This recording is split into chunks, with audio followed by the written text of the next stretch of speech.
بقول لك الفون بتاعي ساعات بحس بيعلق وهو بطارية 72، لو غيرتها التعليق ده هيروح. مش عاوز اغيرها عشان الاصلية ومكفية يومي، بس حوار ان الفون بيعلق لو هي السبب هغيرها.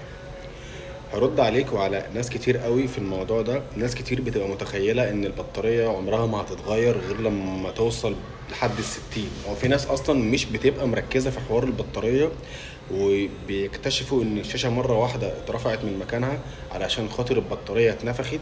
فده ممكن يؤثر تأثير كبير جدا على الشاشة، على البوردة. لا قدر الله لو الموبايل وقع والبطارية منفوخة واي حاجة مثلا دخلت خرمة البطارية، ممكن لا قدر الله يحصل البطارية تفرقع جوه التليفون. مشاكل كتير جدا.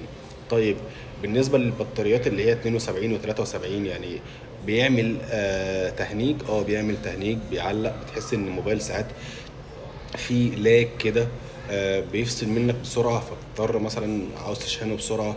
فطبعا مفيش حاجة اسمها مش هينفع تغيرها.